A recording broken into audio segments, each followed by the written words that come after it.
Então a gente carrega conosco uma série de expectativas que, primeiro, elas são desse momento que nós decidimos ser narradores esportivos ou comunicadores esportivos, que no meu caso, por exemplo, é algo de 30 anos atrás, e a comunicação não é mais o que era há 30 anos. O mundo não é mais o mesmo que era há 30 anos, quando eu decidi que seria o que eu sou hoje. O mercado que eu encontrei, a realidade que eu encontrei, não era mais a realidade dos tempos em que eu decidi que faria isso. Então esse é o primeiro grande choque, eu acho. Antes de você ver o vídeo, eu tenho um pedido aqui para você. Você tá vendo o link aqui na descrição do vídeo? É da live completa. Então, se você gostou desse trecho, aproveita para deixar o seu like, para compartilhar o link desse conteúdo e também assistir a live completa. Poxa vida, é só clicar no link aqui, aproveita para curtir lá também. Inscreva-se no canal, porque além da live do Caçapa tem muito mais coisa, tá bom? Agora sim o vídeo. Vai! A profissão de narração esportiva, de narrador esportivo, ela tem algo muito diferente de qualquer outra profissão, até dentro da comunicação mesmo, eu acho. Não que as outras não façam por amor, não é nada disso.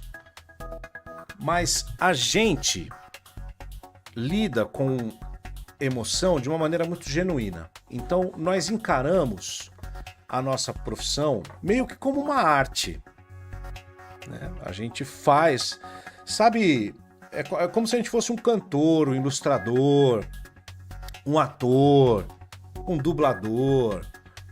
A gente sabe que é um trabalho, mas a gente não encara como um trabalho. Na maioria das vezes, estou falando assim por mim e por muitos que eu convivo e conheço, porque é uma profissão que envolve sonho, né? Ser um narrador esportivo não é só enviar um currículo e ganhar uma vaga, um salário para fazer o seu trabalho e aí no final do dia você vai para casa. Não é assim, né?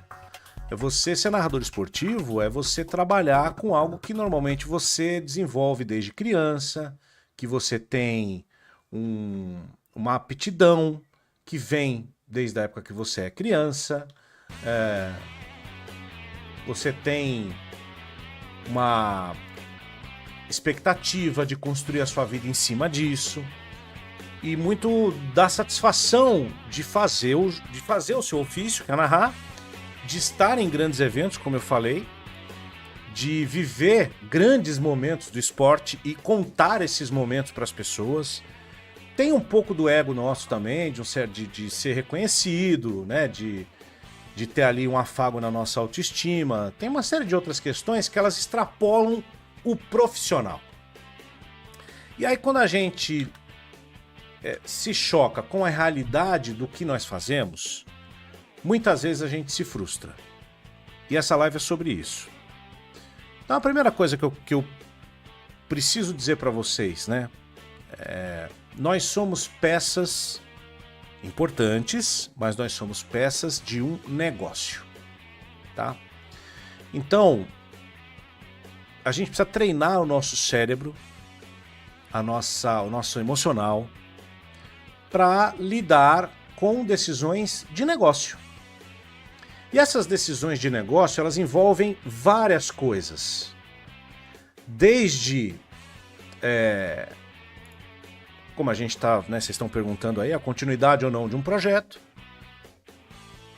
Desde a escala. Por que fulano é o narrador número 1 e eu não sou? Por que fulano foi contratado por uma determinada empresa e eu não fui?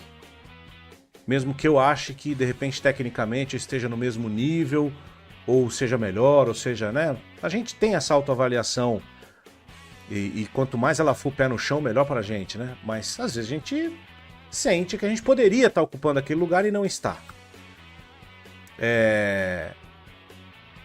Desde participar de uma determinada cobertura ou não, ganhar um contrato fixo ou ser o freelancer, ter uma certa posição ou não, ter um projeto de carreira ou não.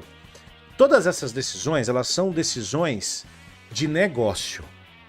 Elas não levam em conta satisfação, prazer, sonho, expectativa e vou dizer nem mérito. Vou colocar aqui, nem mérito.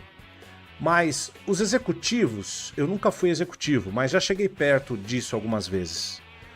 E tenho um relacionamento muito bom com os executivos dos lugares que eu trabalhei e que trabalho. Então, algumas coisas eu posso falar de cadeira, vamos dizer assim. O que pauta as decisões de uma empresa é se ela vai lucrar ou não com aquela decisão. E essa decisão ela é muito fria, sempre é. Muito fria, tá? E quando essa decisão ela vai contra os nossos valores profissionais, porque nós temos essa ligação quase que lúdica com a narração esportiva, a gente vai se frustrar. E é certo que a gente vai se frustrar, tá, gente? Não há como evitar. Não há. A frustração ela é inerente a nossa trajetória de qualquer um, né? Qualquer profissional, mas com a gente bate diferente, porque bate nessa coisa do sonho, quase que na nossa criança interior, vamos colocar assim, que é a que nos empurra a ir atrás desse sonho, né? Afinal de contas, a maioria de nós aqui ou narrava jogando videogame em casa, ou narrava jogando botão, que era o meu caso, que eu sou um pouco mais uma geração um pouco anterior. Então a gente carrega conosco uma série de expectativas que, primeiro, elas são desse momento que nós decidimos ser narradores esportivos ou comunicadores esportivos, que no meu caso, por exemplo, é algo de 30 anos atrás. E a comunicação não é mais o que era há 30 anos. O mundo não é mais o mesmo que era há 30 anos, quando eu decidi que seria o que eu sou hoje. Então, o mercado que eu encontrei, a realidade que eu encontrei, não era mais a realidade dos tempos em que eu decidi que faria isso. Então esse é o primeiro grande choque, eu acho. O primeiro grande choque é a gente perceber que, no fim do dia, o mundo mudou. E essa mudança do mundo, se a gente não se adapta, a gente não consegue seguir adiante.